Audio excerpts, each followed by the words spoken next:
What a great evening. What a great crowd. What a great state. But this great state that we have is falling behind. Our teachers are being furloughed. Our children crammed into larger classes. Our homes foreclosed upon. And predatory lenders running rampant throughout our state. We've lost jobs. We've had our property tax relief taken away from us and given to insurance companies. Well, that's right.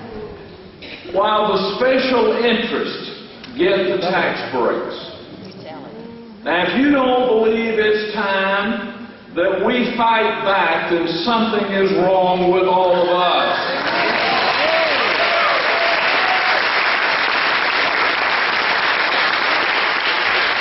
It's time that we take our state back and tell all of those who have controlled the legislative process from the halls and corridors with their alligator shoes and their eelskin briefcases, it's not going to happen again, not over the next 4 years.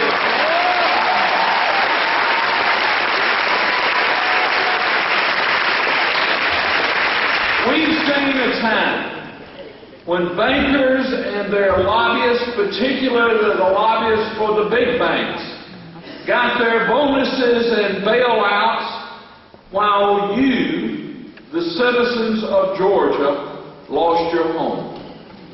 I tell you that they slapped you on the back when they gave you the money, and they slapped you in the face when times turned hard. I promise to you this, when I'm governor, no person is going to lose their home until there's mandatory negotiation to keep it.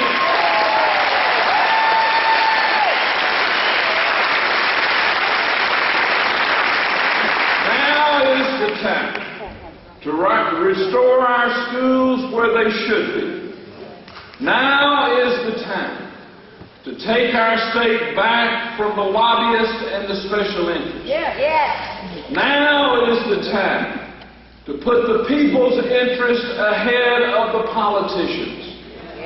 Now is the time to end the ethical lapses of those who make our laws, whether they be in the state capitol or the United States Congress. Now is the time, my friends, to make Georgia work once again.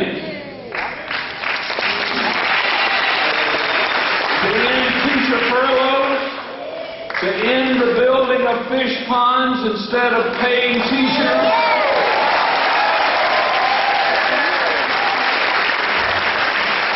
and to make sure that the interest of all of the people that you represent and that I represent and all of these is superior to that of those that sit under the gold dome.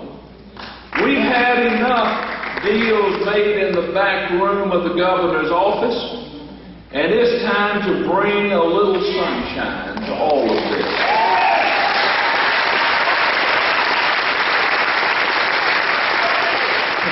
The great Supreme Court Justice Brandeis once said that sunshine is the best disinfectant. And let me tell you, my friend, if there's any time that we need a little disinfectant, it's right now.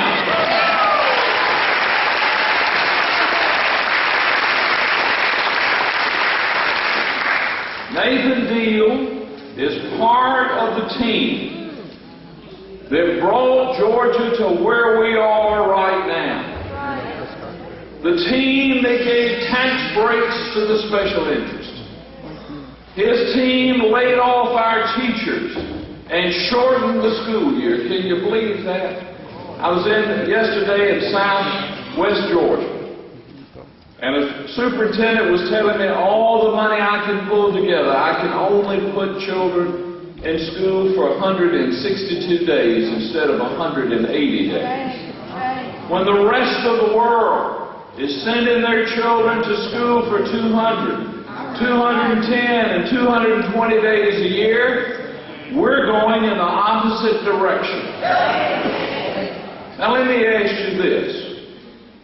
Do you believe those children will be able to compete against those internationally that we're now having to compete for jobs? Will we steal from them the very hope of a better education? The answer is obviously not.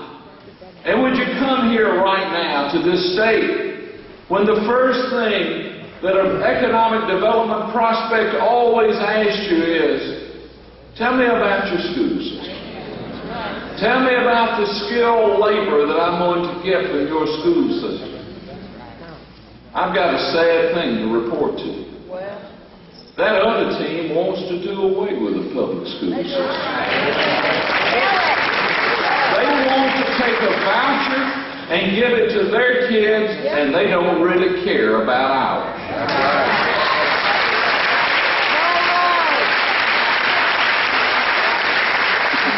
That's wrong.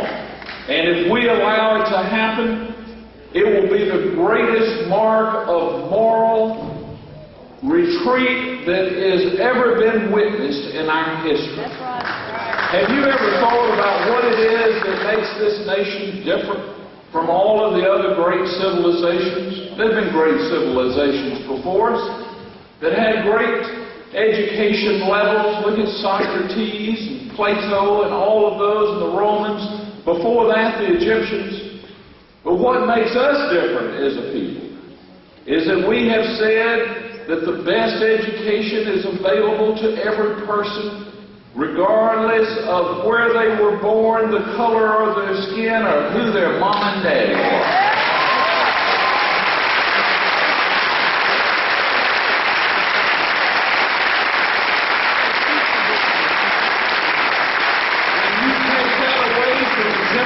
Of children, you have taken away the essence that is America, that makes us different and unique among all civilizations. We will pay a price. The state will pay a price. The nation will pay a price if we don't fight to take back our government at this time.